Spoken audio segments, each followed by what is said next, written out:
Media today came under fire from Health Ombudsman Professor Malegapuru Makgoba. Makgoba says reports about Tower Psychiatric Hospital in the Eastern Cape are exaggerated. He was giving feedback on his probe on allegations of human rights violations there. Well, TV producer Bernadette Maguire, who researched this story for Checkpoint, joins us now in the studio. Good evening, Bernadette. Thank you very much for your time. Well, the Ombudsman, of course, singled out quite a number of organizations, not only Health, E-News and Checkpoint, that he reckons we should apologize for how we covered the story. Unreservedly not, in my opinion.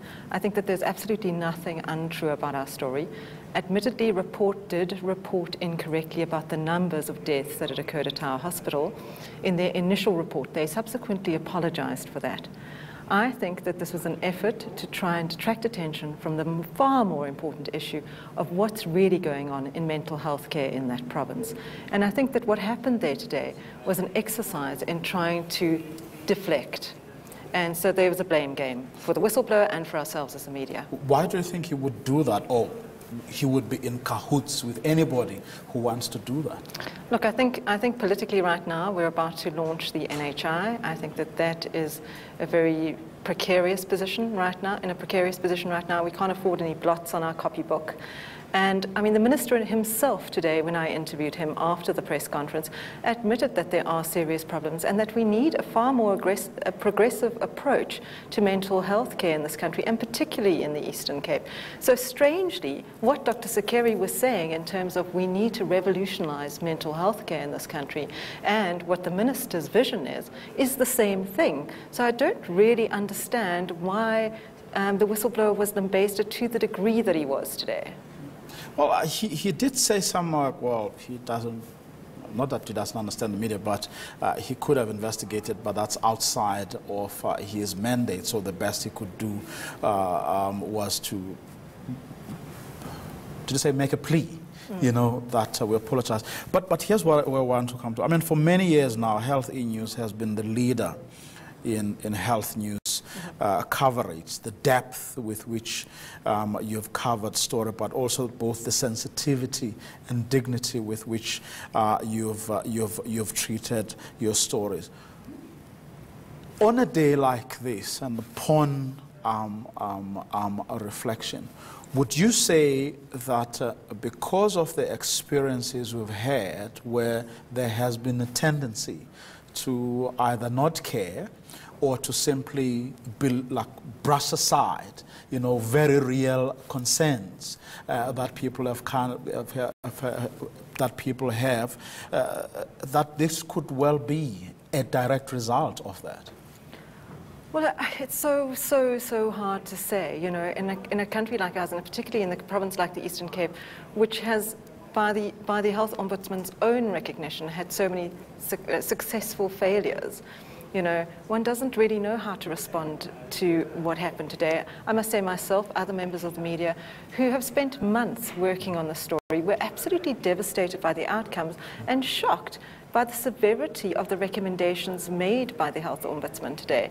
You know, the fact that he's suggesting that he gets reported to the HPCSA, you know, that seems rather strong for someone who really, by all understanding, only had the interests of one of the most vulnerable tiers of our society at heart.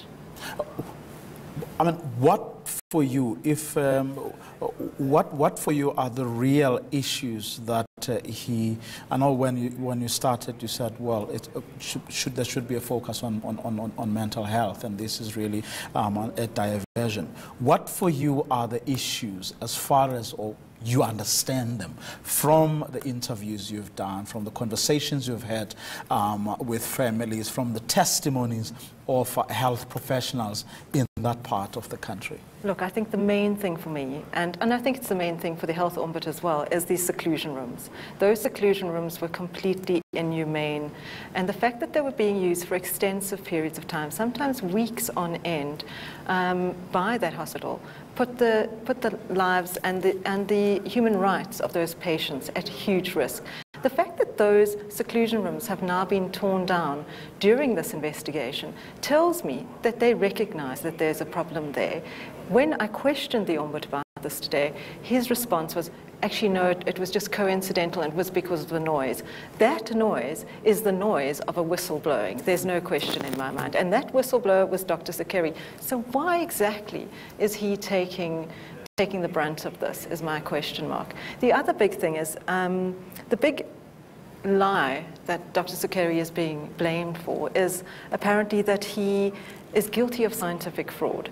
Now, the scientific fraud that has been brought to light is the fact that there were 2 different death registers at Tower Hospital. When he blew the whistle, he was trying to figure out, based on these very crude handwritten notes and death registers, how many people had died. Initially, he came up with an incorrect figure.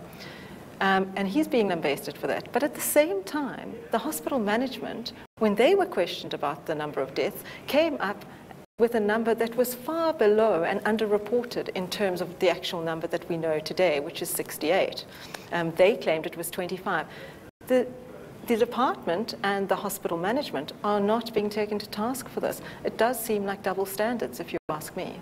Why do you think Dr. Sakeri made all these admissions and that he had contravened, all manner of rules, and undermined the very oath that he, signed? I think Dr. Sakeri, first of all, admitted very publicly to the Ombudsman that he'd made an error in terms of the numbers. Checkpoint never reported the wrong numbers. I want to put that on the record. Checkpoint always reported the correct number. We never reported on the 90. And we spent 2.5 months doing research on this story. Dr. Sakeri, the big issue is that Dr. Sakeri supposedly went through the wrong channels in terms of reporting this.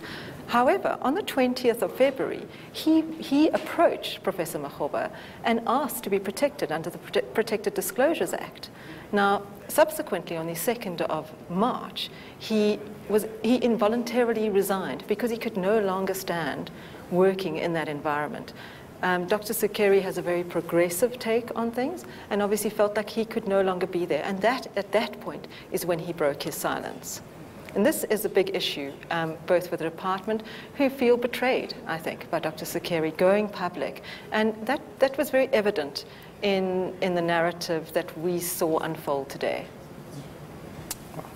Let's leave it there for now. That's all we had time for. Bernadette Maguire, who is, of course, our producer for that show that aired that particular documentary on that Eastern Cape hospital, Tower Hospital in the Eastern Cape.